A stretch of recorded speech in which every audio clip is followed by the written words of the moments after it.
Ma fille m'a versé du poison dans mon café du matin. Un matin comme les autres à Paris, sous le regard indifférent de la tour Eiffel qui se dressait au loin depuis notre balcon haussmannien. Elle souriait, ce sourire de porcelaine qu'elle avait hérité de sa mère, en me tendant la tasse, et j'ai bu, ignorant que chaque gorgée était une sentence de mort signée de sa main tremblante. Ce jour-là, j'ai compris que l'amour filial n'était qu'un voile fin sur la cupidité la plus crue, et que pour survivre, il fallait devenir le monstre qu'on craignait le plus. J'ai vomi tripes et boyaux dans l'escalier de notre immeuble du 7e arrondissement, tandis qu'elle feignait l'inquiétude en appelant l'ambulance, ses yeux brillants non de larmes, mais d'un calcul froid. Les médecins ont parlé d'arsenic, une trace infime mais mortelle, et moi, étendu sur ce lit d'hôpital aux draps amidonnés, j'ai juré sur le corps encore chaud de ma défunte épouse que je ne lui pardonnerais pas. Pas pour le poison, non, pour la trahison qui rongeait nos veines depuis des années, un secret que j'avais porté seul comme un boulet. Et pourtant, en sortant de la clinique, les poumons encore imprégnés de l'odeur de l'antidote, j'ai ri. Un rire rauque, presque hystérique, qui a fait sursauter l'infirmière. Car dans cette agonie feinte, j'avais vu clair. Elle pensait m'enterrer vivant pour s'emparer de tout, mais je la dépouillerais d'abord de son avenir, pierre par pierre, jusqu'à ce qu'elle mendie à genoux dans les ruelles sombres de Montmartre.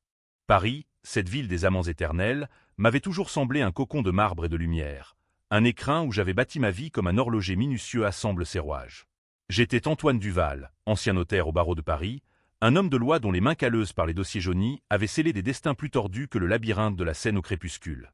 À 58 ans, je vivais encore dans l'appartement familial du boulevard Saint-Germain, un reliquat de l'héritage de Claire, ma femme disparue 10 ans plus tôt dans un accident de voiture qui sentait le mystère, un freinage raté sur l'autoroute A6, près de Lyon, alors qu'elle rentrait d'un rendez-vous professionnel avec son éditeur. Ma fille, Élise, 28 ans, était le joyau de cette existence précaire. Grande, élancée, avec des cheveux châtains cascadant comme la pluie d'automne sur les toits incés, elle travaillait comme galeriste dans le Marais, entourée d'artistes maudits et de collectionneurs aux poches aussi profondes que leurs âmes étaient vides. Nous dînions ensemble chaque jeudi, un rituel immuable, foie gras de canard, vin de Bordeaux millésimé, et des conversations légères sur Proust ou les expositions au Louvre. Mais sous cette surface lisse, des fissures couraient, invisibles comme les veines de marbre dans un sarcophage. Tout avait commencé avec la mort de Claire. Élise avait 9 ans, et dans le chaos des funérailles, une messe grise à Notre-Dame, sous un ciel plombé de novembre, elle m'avait serré la main si fort que ses ongles avaient creusé des croissants de lune dans ma paume. « Papa, on est seul maintenant », avait-elle murmuré, et j'avais hoché la tête, ignorant que ces mots étaient les premiers d'un serment silencieux. J'avais tout sacrifié pour elle, renoncé à une promotion au cabinet pour l'accompagner aux auditions de violon, veiller ses nuits de fièvre quand la grippe saisonnière la clouait au lit. J'étais son roc, son notaire personnel, rédigeant des procurations pour ses prêts étudiants, hypothéquant même une partie de l'appartement pour financer son master à la Sorbonne. Mais Élise changea. À l'université, elle rencontra des amis de la haute bourgeoisie, des fils de banquiers, des filles de diplomates, et revint avec un vernis d'ambition qui puait l'ambition vorace. « Papa, il faut que tu modernises tes affaires », me dit-elle un soir, en sirotant un cocktail au Ritz. La loi, c'est du passé. Pense à l'immobilier, à l'héritage. Héritage. Ce mot devint son refrain, glissé dans nos conversations comme un ver dans une pomme. Elle ignorait que j'avais déjà tout prévu. Un testament en béton, avec des clauses qui la liaient à moi jusqu'à mes 60 ans, pour assurer sa stabilité.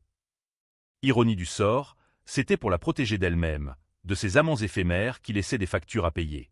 Le poison vint un mardi de juin, sous un soleil qui dardait ses rayons comme des accusations sur les pavés de la place Vendôme. J'étais rentré tôt du cabinet, épuisé par un divorce houleux, un mari jaloux qui avait falsifié des signatures pour priver sa femme de la moitié du château familial en Normandie. Élise m'attendait dans la cuisine, son tablier taché de farine, feignant de préparer un gâteau alsacien pour mon anniversaire anticipé. « Tiens, papa, un café pour te requinquer. » Sa voix était douce, presque chantante, comme celle de Claire quand elle lisait du Baudelaire à voix haute. Je bus. Le goût était âpre, un arrière-goût métallique que j'attribuais au nouveau moulin à café qu'elle avait acheté chez Fauchon. Puis, la nausée monta, une vague noire qui me submergea alors que je gravissais les marches de notre escalier en colimaçon.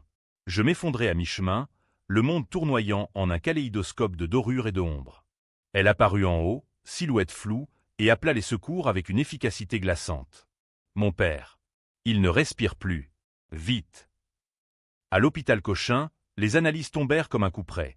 Arsenic, dosage précis pour une agonie lente, indétectable sans autopsie. La police vint, 2 inspecteurs bedonnants en costard froissé, qui me bombardèrent de questions dans une chambre au mur vert pâle. Monsieur Duval, des ennemis? Une assurance vie récente. Je secouai la tête, les lèvres gercées, et jetai un regard à Élise, assise au chevet, les yeux rougis par des larmes de crocodile. Elle murmura « Papa, qui pourrait faire ça? C'est un cauchemar. » Mais je savais. Dans le brouillard de la morphine, les pièces s'assemblèrent. Les petites disparitions, mes dossiers sur l'héritage de Claire, que j'avais rangés dans le coffre-fort familial, ouverts et refermés à la hâte.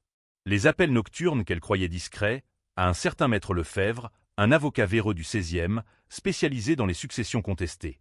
Et ce bijou, le collier de perles de Claire, vendu en douce chez Christie's pour 30 000 €, de l'argent qu'elle avait dépensé en sa kermesse et en dîner au Georges V.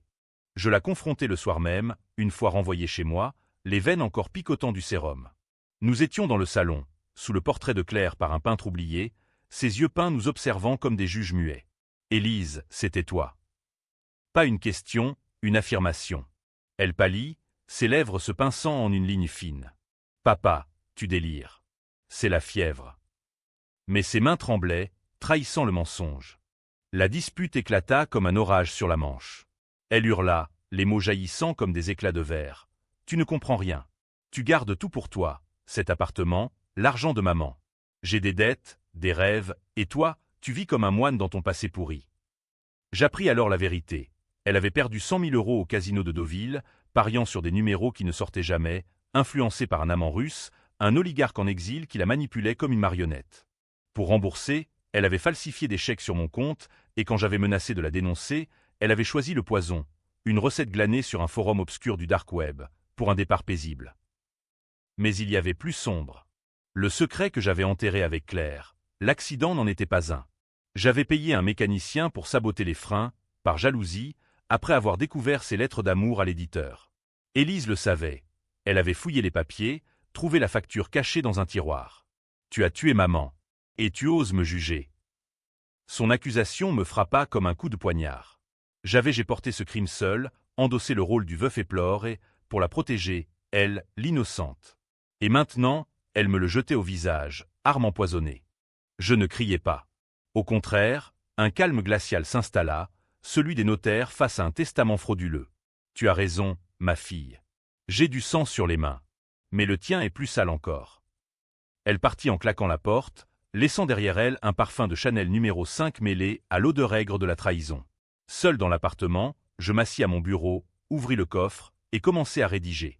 Pas une plainte à la police. Non, cela aurait été trop clément. La vengeance serait légale, impitoyable, à la française. Un labyrinthe de clauses et d'hypothèques qui l'étranglerait lentement. Les jours suivants furent un balai d'ombre. Paris, avec ses boulevards encombrés de klaxons et ses cafés bondés de Parisiens pressés, devint mon terrain de chasse. Je consultai mon vieil ami, maître Bertrand, un confrère au palais de justice, aux lunettes cerclées d'or et au cynisme aiguisé comme une guillotine. « Antoine, tu veux la ruiner? Vends l'appartement. Inverse les procurations. Fais la cocontractante d'une dette fictive. » Son rire était sec, comme un verre de Calvados avalé cul sec. Ensemble, nous tînmes des rendez-vous dans des brasseries enfumées du quartier latin, entourés d'étudiants qui ignoraient que la loi pouvait être une arme plus tranchante qu'un rasoir. Élise revint, repentante en apparence, avec des fleurs de chez le nôtre et des excuses larmoyantes. « Papa, j'ai eu peur. Laisse-moi t'aider. » Mais je vis le calcul dans ses yeux, le même que celui de Claire avant l'accident. Je jouai le jeu, l'invitant à signer des papiers anodins, une procuration pour gérer les affaires courantes. Elle parapha ses initiales d'une main distraite, ignorant qu'elle se liait à un prêt hypothécaire massif sur l'appartement, remboursable en cas de conflit familial. Le piège se refermait, invisible comme la brume sur la Seine au lever du jour. Bientôt, les premiers signes apparurent. Des appels de la banque, des lettres recommandées exigeant des paiements immédiats. Élise paniqua, me confrontant dans la cuisine où tout avait commencé. « Que as-tu fait, papa? Ils disent que je dois 100 000 €. » Je souris, sirotant un café, sans poison cette fois. « C'est le prix de la famille, ma chérie. Tu voulais l'héritage? Prends-le, avec ses chaînes. » Elle hurla, menaça de tout révéler à la police. Mon crime contre Claire, le sien contre moi. Mais je la devançai. Une nuit, alors que la pluie martelait les carreaux comme des accusations, je mis l'appartement en vente. Annonce discrète chez Sotheby's, prix exorbitant pour un acheteur qatari pressé de posséder un morceau de Paris. L'acte fut signé dans un bureau lambrissé du 16e, sous le regard approbateur de notaires en cravate noire. Élise apprit la nouvelle par un huissier, un matin gris d'octobre, éviction dans 30 jours, dette à sa charge. La vengeance n'était pas terminée. J'embarquai pour le Vietnam, billet en poche, laissant derrière moi un Paris en deuil de son fantôme. Hanoï m'attendait, avec ses rues chaotiques et ses péages fumants, un exil volontaire où je reconstruirais, pierre par pierre, une vie sans chaîne. Mais Élise, elle m'en dirait bientôt dans les métros, son orgueil brisé comme un vase de Sèvres. Le vol pour Hanoï fut un purgatoire aérien, 12 heures de turbulence intérieure plus que physique, bercé par le ronronnement des moteurs et le parfum fade des plateaux repas. Je m'étais envolé de Roissy sous un ciel d'acier, laissant Élise à ses fureurs, son dernier message sur mon téléphone. Un paragraphe de rage et de supplication. « Papa, tu me tues. Reviens, on peut arranger ça. » Arranger? Comme on arrange un bouquet de lys pour un enterrement. Non, j'avais déjà tout arrangé, avec la précision d'un horloger suisse exilé en Indochine. À l'arrivée, l'humidité de Hanoï m'enveloppa comme un linceul chaud, un contraste brutal avec l'air sec des salons d'attente parisiens. Des motos vrombissaient dans un chaos orchestral, des femmes en haut glissaient comme des ombres colorées, et l'odeur de New York Mam se mêlait à celle de la jasmine des marchés. J'avais choisi le Vietnam par caprice vengeur. Claire y avait passé sa lune de miel avec un amant secret, un professeur d'histoire à l'ENS, avant notre mariage. Une lettre trouvée des années plus tard, froissée dans un tiroir. Hanoï est un paradis pour les cœurs brisés. Ironie, le mien l'était désormais, mais je viendrais y guérir, ou du moins y aiguiser ma lame. Je m'installai dans un hôtel colonial du quartier français, le Métropole, avec ses ventilateurs en acajou et ses balcons donnant sur le lac Oankiem. Les premiers jours furent un vertige. Flâner dans les ruelles du vieux quartier, négocier des soieries chez des marchandes au sourire édenté, avaler des banh mi croustillants qui me rappelaient les croissants de chez La Durée, mais plus âpres, plus vrais. Paris me manquait, ses musées feutrés, ses disputes philosophiques aux terrasses de Saint-Germain. Mais la trahison d'Élise l'avait souillé, transformé en un mausolée de souvenirs empoisonnés. Pourtant, la vengeance ne s'arrête pas aux frontières. Depuis ma chambre, connecté au monde par un Wi-Fi capricieux, je suivais les retombées. Maître Bertrand m'envoyait des mises à jour codées. Élise avait tenté de contester la vente, alléguant incapacité mentale due au poison. Ridicule, les expertises médicales, que j'avais anticipées, attestaient d'une santé florissante. Le juge, un vieux renard du tribunal de grande instance, rejeta sa requête en une audience expéditive, la laissant face à une dette de 200 000 €, gonflée par les intérêts. Elle vendit ses bijoux, son appartement minuscule dans le Marais, un studio exigu qu'elle avait acheté avec mes prêts, mais ce fut insuffisant. Bientôt, les huissiers saisirent sa galerie, ses tableaux accrochés au mur comme des suppliciés attendant la hache. Je riais seul, un rire qui résonnait dans la moiteur tropicale, en imaginant son visage, ce masque de porcelaine craquelé par la honte. Mais la culpabilité rampait, un serpent dans l'herbe haute. Avais-je été un bon père? Ou un tyran, comme elle le disait, un homme qui avait étouffé son feu pour préserver le sien? Les nuits, sous les moustiquaires imprégnés d'insecticides, je revivais l'accident de Claire, la route sinueuse près de Beaune, le virage où les freins avaient lâché, son cri étouffé dans le rapport d'autopsie. J'avais payé 20 000 € au mécanicien, un immigré polonais qui avait fui après, emportant mon secret dans les limbes de l'Europe de l'Est. Pour Élise, j'avais endossé le deuil, fabriqué une légende de couple uni, afin qu'elle grandisse sans cette ombre. Et elle, en retour, m'avait empoisonné pour des dettes de jeu. Un matin, alors que je sirotais un café vietnamien, café ça, sucré et amer comme la vie, un email arriva. De Lefebvre, l'avocat véreux. Monsieur Duval, votre fille est désespérée. Elle propose un arrangement, révélation de votre passé, contre abandon des poursuites. Menace voilée. Je répondis par un notaire local, un jeune Vietnamaise formé à Dauphine. Poursuit d'accélérer, saisi de ses comptes restants. La guerre était déclarée, et Paris, à 8000 km, devenait un champ de bataille postale. Hanoï, cependant, offrait une trêve. Je rencontrai Lan, une enseignante d'anglais au lycée Galopin, une femme menue aux yeux en amande qui corrigeait des copies dans les cafés enfumés du lac. Nos conversations commencèrent par des banalités. Victor Hugo traduit en vietnamien, les similarités entre les baguettes françaises et les banh mi, et glissèrent vers l'intime. « Pourquoi un Français ici, seul ?» demanda-t-elle un soir, sous les lanternes rouges du marché de nuit. Je lui racontai une version édulcorée, un divorce, un besoin de renouveau.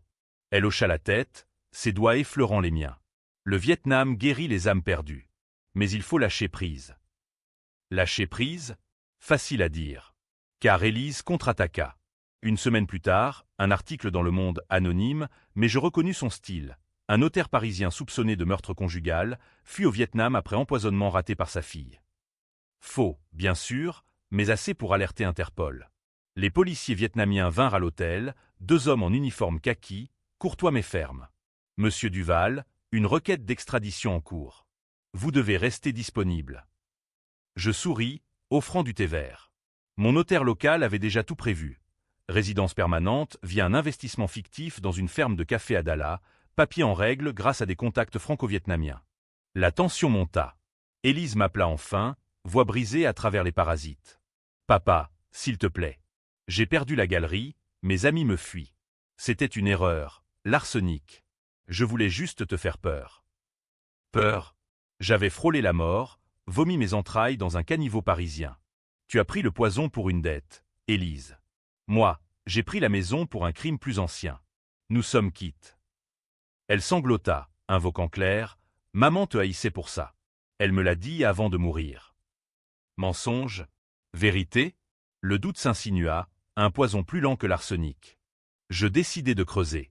Depuis Hanoï, je contactai un détective privé à Lyon, un ex-flic aux méthodes dignes d'un polar de Simenon. Il fouilla les archives, des lettres de Claire, cachées dans un coffre à la banque, révélant non seulement l'adultère, mais une tentative d'avortement raté. Élise n'était pas ma fille biologique, fruit d'une liaison avec l'éditeur. Le twist me coupa le souffle. J'avais tué pour une imposture, porté un deuil pour une étrangère. Élise le savait, et c'était son levier. La vengeance vira à l'obsession. Je prolongeai le supplice. Transfert d'argent gelé, plainte croisée pour diffamation. Elle sombra. Un séjour en clinique psychiatrique, diagnostiqué trouble borderline, selon les ragots relayés par Bertrand. Paris, la ville lumière, devint pour elle un gouffre noir. Ces boulevards autrefois glamour, maintenant hantés par les créanciers. Mais au Vietnam, la vie reprenait. Lan et moi louâmes une maison à la campagne, près de Ninh Binh, avec ses rizières émeraudes et ses grottes karstiques comme des cathédrales païennes. Elle m'apprit le vietnamien, mot par mot, YU, pour amour, un son doux qui effaçait les trahisons français. Nous faisions l'amour sous les moustiquaires, corps entrelacés dans la chaleur moite, et pour la première fois depuis des années, je dormais sans cauchemar. Pourtant, le passé rattrapa. Une lettre arriva, cachetée de cire rouge, de Lefebvre, Élise enceinte, d'un amant inconnu, et prête à tout pour un soutien. Twist final, avortement ou naissance, cela forcerait la main, un petit enfant pour lier nos chaînes à jamais. Je brûlai la lettre dans un brasero, les flammes dansant comme des démons. La vengeance n'était pas finie. Elle mutait en une malédiction familiale éternelle. Les rizières de Ninh Binh s'étendaient comme un tapis vert infini sous le soleil implacable, un paysage qui contrastait avec les grisailles parisiennes comme un vin rouge contre un thé vert. Lan et moi avions fui Hanoï pour cette quiétude rurale, une maison en bois sur pilotis, entourée de buffles d'eau et de paysans courbés sur leurs semailles. C'était un exil choisi, un retour aux sources coloniales. Mon grand-père avait été administrateur en Indochine, et ces terres portaient encore l'empreinte des Français. Église gothique en ruine, pont en fer forgé rouillé par la mousson. Ici, je me reconstruisais, notaire sans barreaux, consultant pour des expatriés sur des contrats de riz et de soie. Mais Élise hantait mes nuits, un fantôme en twinset cachemire, son ventre gonflé par cette grossesse surprise. J'avais ignoré la lettre de Lefebvre, mais les nouvelles suivaient, via des emails chiffrés de Bertrand. Elle avait accouché en décembre, un garçon prénommé Lucien. Ironie cruelle, le nom de mon père, le notaire intransigeant qui m'avait appris la loi comme une bible. « Il est beau, papa », écrivait-elle dans un message suppliant, joint à une photo floue, un nourrisson aux yeux bleus, enveloppé dans une couverture rose. « Viens le voir. » Pour Claire. Claire. Ce nom ravivait le poison. Depuis la révélation du détective, je fouillais le passé comme un archéologue enragé. Les lettres de ma femme, exhumées d'un coffre à Genève, un cadeau de son amant éditeur, peignaient un portrait accablant. Notre mariage n'avait été qu'une façade, un contrat social pour les apparences bourgeoises. Elle m'avait trompé dès la lune de miel, enceinte d'Élise avant même notre nuit de noces. J'avais élevé une étrangère, versé des larmes pour une morte qui me méprisait en secret. Antoine est un homme d'ordre, pas de passion, écrivait-elle. Et Élise, fruit de cette passion illégitime, m'avait empoisonné pour effacer ma dette morale. La vengeance, autrefois un feu purificateur, devenait un brasier incontrôlable. Je décidai de frapper plus fort. Depuis Ninh Binh, je contactai un hacker freelance à Bangkok, un Thaïlandais au pseudonyme Silk Shadow, recommandé par des forums obscurs. Pour 10 000 € en bitcoin, il infiltra les comptes d'Élise. Transfert frauduleux vers des associations caritatives au Vietnam, falsification de son historique bancaire pour alourdir les dettes. Paris trembla. Un scandale éclata dans le Figaro, fille de notaire impliqué dans blanchiment d'argent. Elle fut arrêtée, menottée devant la crèche de Lucien, son cri perçant les flashs des paparazzis comme un requiem raté. Je regardais les articles sur mon ordinateur portable, bercé par le chant des cigales, lent endormi à mes côtés. Culpa? Oui, un peu. Lucien, innocent dans ce carnage, grandirait avec une mère en sursis conditionnel, ballottée entre foyer d'accueil et juge aux affaires familiales. Mais la loi est loi, et la mienne était impitoyable, une loi du talion, drapée dans les articles du Code civil. Tu as voulu me tuer pour ton confort, murmurai-je à l'écran, je te prive du tien pour l'éternité. L'an perçut le changement. Un soir, sous les étoiles qui perçaient la voûte tropicale comme des éclats de diamants, elle me confronta. Antoine, tes yeux sont sombres. Ce n'est pas le Vietnam qui te ronge, c'est Paris. Je lui avouai tout, le poison, la maison vendue, le petit-fils orphelin de grand-père. Elle écouta, ses mains posées sur les miennes, chaudes comme la terre rouge des rizières. En vietnamien, on dit ngip, le karma. Tu sèmes la douleur, tu moissonnes la solitude. Ces mots me frappèrent, plus durs que les jugements du palais. Était-ce karma? Ou simple revanche, cette drogue française née des Lumières et des cachots de la Bastille? Pourtant, je persistais. Le hacker envoya la pièce maîtresse, des enregistrements audio, volés du téléphone d'Élise, où elle confia à son amant russe « Mon père mérite de crever. Il a tué maman pour rien, elle n'était même pas sa fille. » Mensonge sur mensonge. Mais cela suffit pour une plainte supplémentaire, diffamation aggravée. Le procès s'ouvrit en mars, sous les dorures du tribunal de Paris, Élise en tailleur noir, amaigrie, Lucien confié à une nounou. Les médias s'emparèrent du drame, la famille Duval, poison, adultère et exil, divisant l'opinion. Certains la plaignaient, victime d'un père tyrannique. D'autres me glorifiaient, justicier impitoyable contre l'ingratitude filiale. Le verdict fut un coup de théâtre, acquittement partiel pour elle, grâce à un témoin surprise, le mécanicien polonais, rapatrié et repentant, jurant que j'avais ordonné le sabotage. Mon secret, exhumé comme un cadavre, me coûta une mise en examen pour homicide involontaire. Extradition demandée. Hanoï bouillonna, police à ma porte, lent en larmes. Fuis, Antoine. Pour nous. Mais fuir? Non, affronter. Je rentrai à Paris, menottes virtuelles, atterrissant sous la pluie battante d'avril. L'aéroport Charles de Gaulle, avec ses couloirs interminables, me sembla un purgatoire fluorescent. Élise m'attendait au parloir de la santé, séparée par une vitre blindée, Lucien sur ses genoux, un bambin aux boucles châtaines. « Papa, dit-elle, voix rauque. On est maudits tous les deux. » Ses yeux, pour la première fois, étaient sincères, pas de calcul, juste une fatigue abyssale. Le twist me désarma. Elle avoua l'avoir su pour clair, mais l'avoir empoisonné non par cupidité seule, mais par pitié.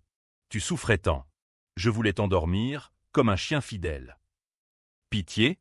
La révélation me brisa. J'avais vengé un fantôme, détruit ma propre chair pour un mensonge. Le juge, ému par nos confessions croisées, suspendit les peines. Sursis pour moi, probation pour elle. Nous sortîmes libres, mais enchaînés, une famille fracturée, obligée à des thérapies familiales dans un cabinet du 15e, sous le regard scrutateur d'une psychologue aux lunettes rondes. Pourtant, la tension persista. Lucien devint notre pivot fragile, ses rires infantiles pansant les plaies. Élise relança une petite galerie à Belleville, avec mes fonds, un legs contraint par le tribunal. Moi, je retournai au barreau, ombre de mon ancien moi, plaidant pour des divorces sans passion. L'an m'écrivit « Reviens, le Vietnam t'attend ».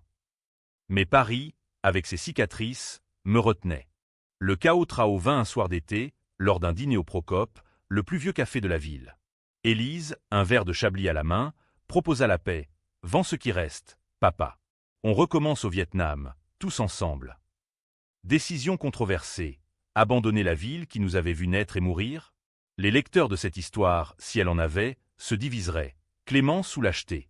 L'été 2026 enveloppa Paris d'une chaleur inhabituelle. Un sirocco venu du sud qui faisait fondre l'asphalte des Champs-Élysées comme du beurre sous le soleil de midi. Nous dînions au Procope, Élise, Lucien et moi, sous les portraits jaunis de Voltaire et Rousseau, ces philosophes qui avaient prêché la raison au milieu du chaos humain. La proposition d'Élise flottait dans l'air comme une fumée de cigares cubains. Vietnam. Pour Lucien. Pour nous.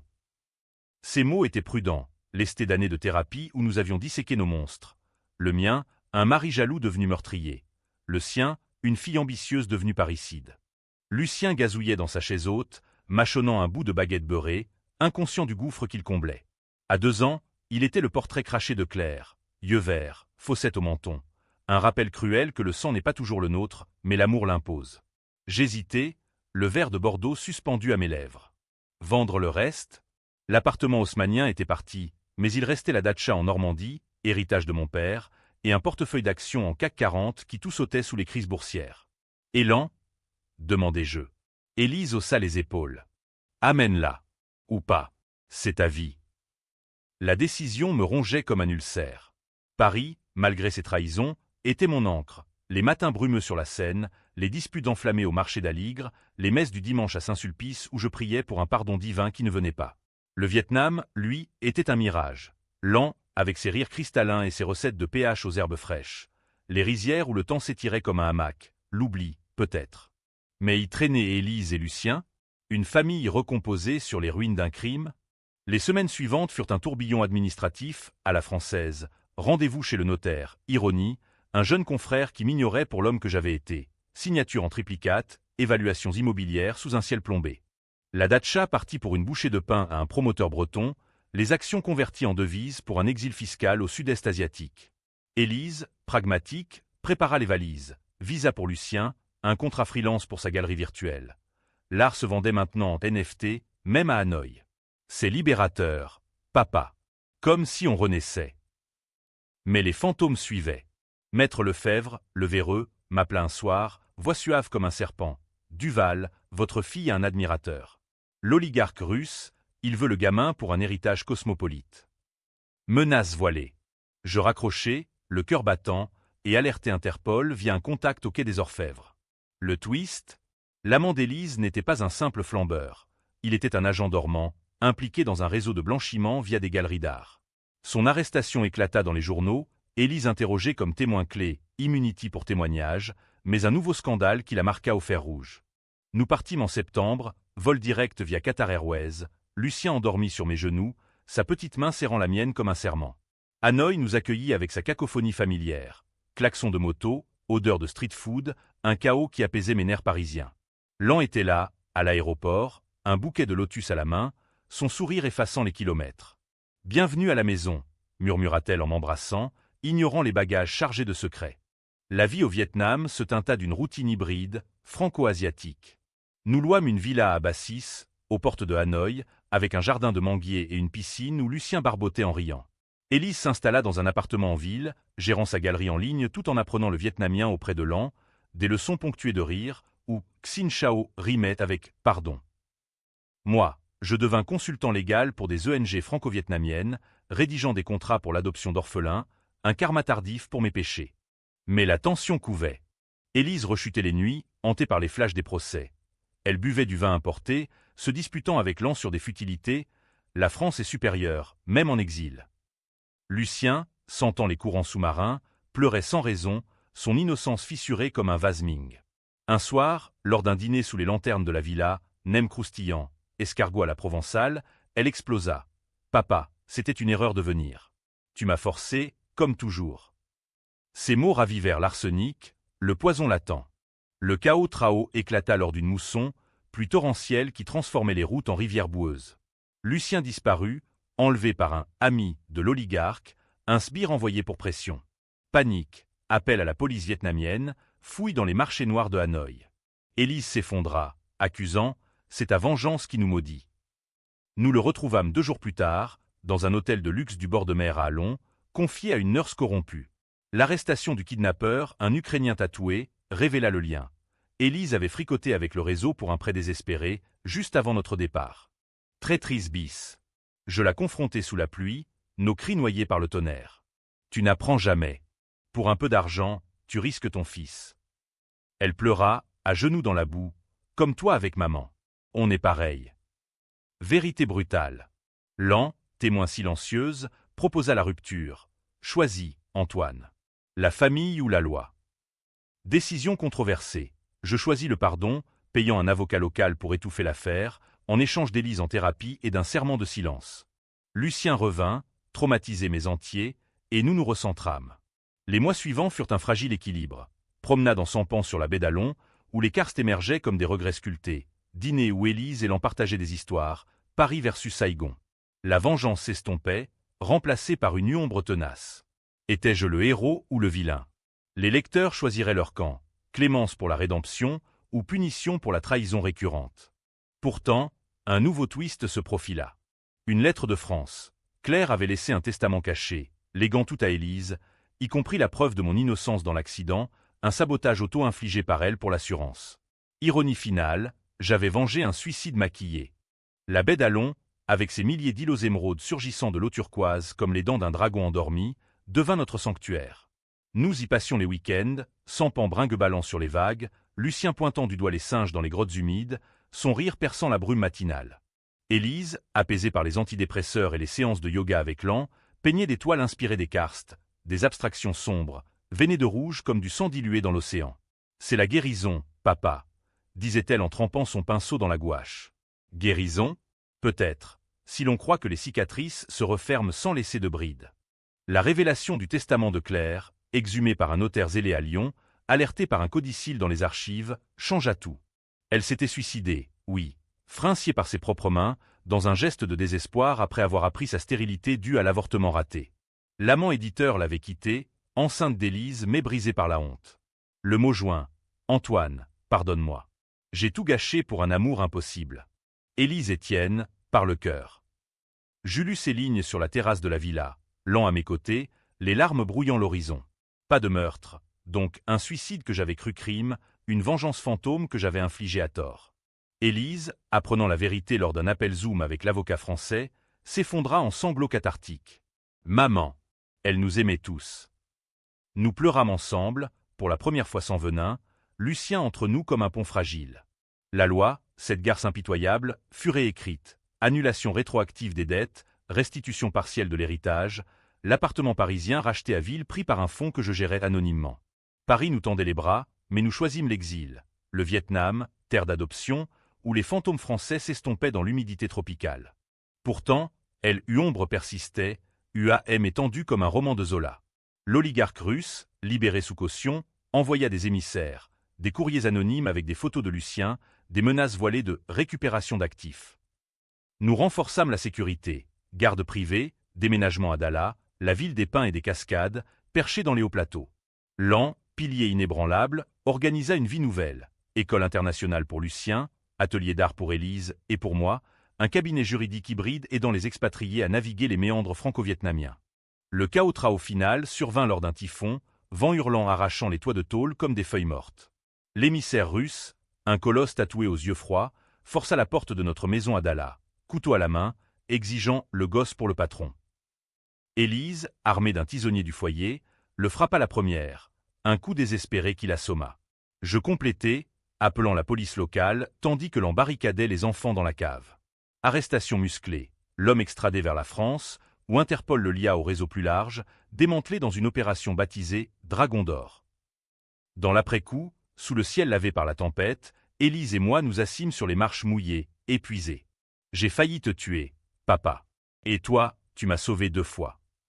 Ces mots étaient un aveu, nu comme un os. Je la serrai contre moi, sentant son cœur battre au rythme du mien, irrégulier, mais vivant. L'on nous rejoignit, Lucien dans les bras, et nous formâmes un cercle, famille recomposée dans la boue rouge de Dalla. La fin, pas BKCH, mais une trêve ambiguë, cause de débat. Ai-je pardonné trop vite, ou la vengeance était-elle vaine dès le départ? Lucien grandit, bilingue et curieux, apprenant le violon avec un maître vietnamien, peignant avec sa mère, plaidant des causes fictives avec moi. Élise exposa à Hanoï, ses toiles vendues à des diplomates français, symbole d'une résilience controversée. Lan devint ma femme, lors d'une cérémonie bouddhiste mêlée de vœux républicains, sous les pins murmurants. Paris, un souvenir, visité 1 fois par an, pour régler des affaires en suspens. L'appartement haussmannien, loué à des étudiants, payait nos dettes invisibles. Et moi, Antoine Duval, notaire exilé, j'écrivais ces lignes sous la lampe à huile, le bruit des cigales comme un chœur antique. La revanche avait échoué, ou réussi. Elle nous avait menés ici, dans ce Vietnam improbable, où la trahison se mue en tendresse, et le poison en pardon. Mais si Élise verse à nouveau du café suspect, eh bien, j'ai appris à ne plus boire sans vérifier. Fin.